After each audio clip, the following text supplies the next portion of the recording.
तो इजराइल और हमास का युद्ध दिनों दिन और भीषण होता चला जा रहा है। रफाह कैंप से इजरायली हमले की जो तस्वीरें सामने आ रही हैं वो बेहद चौंकाने वाली हैं। अहम वक्त पर नेतन्याहू किसी की नहीं सुन रहे हैं, यहां तक कि अमेरिका की भी नहीं। नेतन्याहू ने रफाह पर हमले रोकने के एवज में 33 बंधकों की रिहाई मांग ली है। हमास जब तक इन बंधकों को छोड़ नहीं देता, गाजा और रफाह में तबाही का मंजर दिखाई देने वाला है। ये रिपोर्ट देखिए।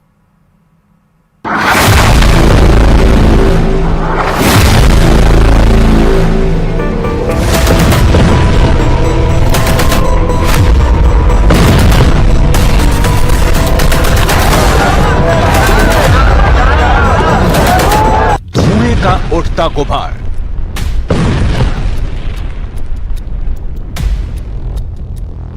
आसमान के सफेद रंग पर काला कर रहा है।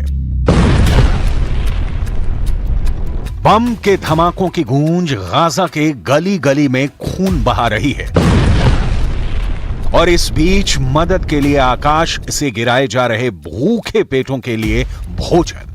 गाजा में जिंदगी और मौत दोनों का फासला मिट गया है।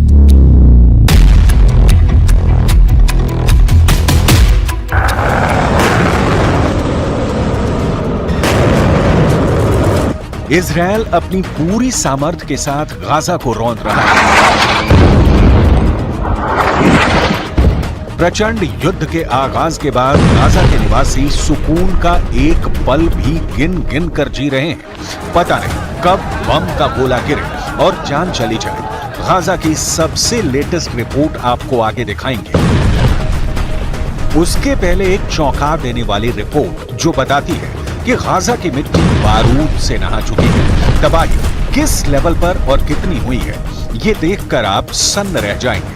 गाजा की बर्बादी के इनसाइड स्टोरी जो पश्चिमी मीडिया में छप रही है, वो दिखाने से पहले इजरायल के प्रधानमंत्री बेंजामिन नेतन्याहू के लिए एक बुरी खबर आई है, वो देख लीजिए। बेंजामिन नेतन्याहू को डर है कि आईसीसी यानी इंटरनेशनल क्रिमिनल कोर्ट उनके खिलाफ अरेस्ट वारंट जारी कर सकता है। ये कार्रवाई गाजा में इजरायली एक्शन के मामले में हो सकती है। इसके लिए दक्षिण अफ्रीका समेत अन्य देशों ने याचिका दाखिल की है।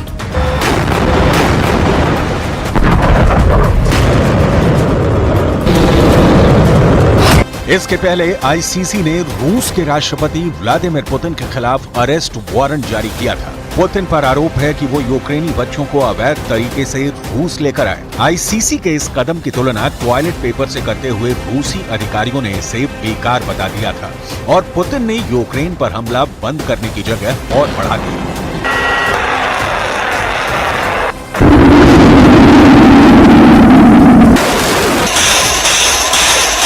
इंटरनेशनल क्रिमिनल कोर्ट की ताकत कितनी है? क्या आईसीसी पुतिन और नेतन्याहू जैसे नेताओं को गिरफ्तार कर सकता है?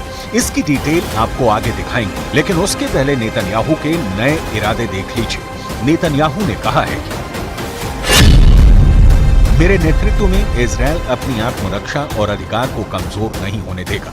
इंटरनेशनल क्रिमिनल कोर्ट के किसी भी प्रयास को हम कभी स्वीकार नहीं करेंगे। मध्य पूर्व एकमात्र लोकतंत्र और दुनिया के एकमात्र यहूदी देश के सैनिक और अधिकारियों को गिरफ्तार करने की धमकी अपमानजनक है। हम इसके आगे नहीं झुकेंगे। नरसंहार करने वाले आतंकवादियों के खिलाफ हमारी लड़ाई जारी रहेगी।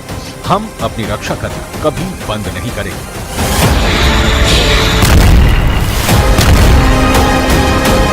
मैसेज लाउड एंड क्लियर है। इजरायल हमास के अंतिम आतंकवादी के खात्मे तक युद्ध बंद नहीं करने वाला है। आईसीसी के चेतावनी का असर उल्टा हुआ है। कयास लगाए जा रहे हैं कि आईसीसी के फैसले से होने वाले दबाव से ध्यान हटाने के लिए इजरायल कोई बड़ी कार्रवाई कर सकता है। ये ध्यान देने वाली बात है कि कुछ दिनों पहले ही नेतन्याहू ने ब्रिटेन और जर्मनी के विदेश मंत्रियों से मुलाकात की थी। इस मामले में मदद भी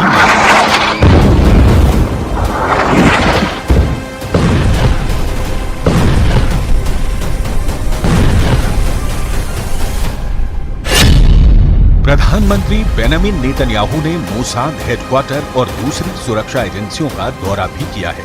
मोसाद के अधिकारियों से कहा है कि हमारे अस्तित्व पर संकट है, इसलिए मतभेदों को भुलाना होगा।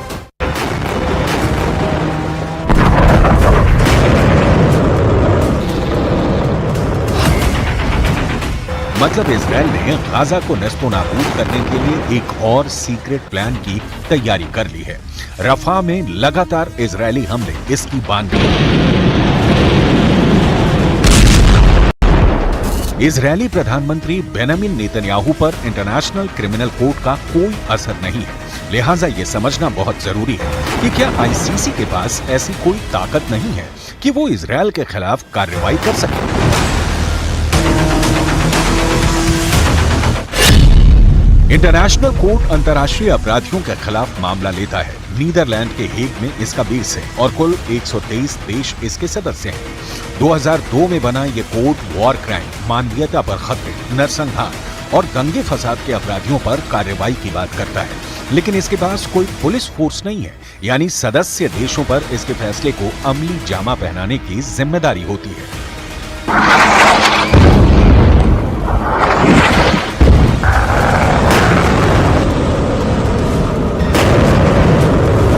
आईसीसी ने प्रक्रिया तो शुरू कर दी है, लेकिन यह लगभग असंभव है कि इंटरनेशनल कोर्ट नेतन्याहू पर हाथ डाल सके। अपने लगभग 24 साल के इतिहास में ऐसा कोई भी मामला नहीं जिसमें इसने किसी देश के नेता या ताकतवर शख्स के खिलाफ कार्रवाई की हो।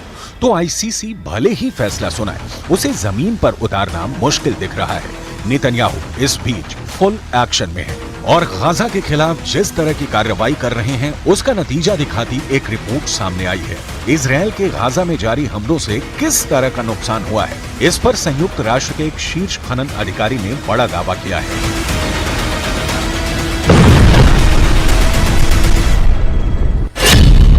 रिपोर्ट में कहा गया है कि गाजा में जारी युद्ध ने अब तक 37 मिलियन टन मलबा पैदा किया है। इस मलबे में बड़ी संख्या में बिना फटे बम शामिल हैं, जिनको हटाने में करीब 14 साल का समय लग सकता है।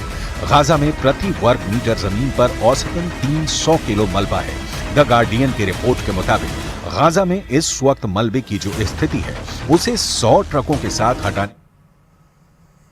इस बुलेटिन में फिलहाल इतना ही। खबरों का सिलसिला जारी है, आप देखते रहिए न्यूज़ 18 राजस्थान। नमस्कार।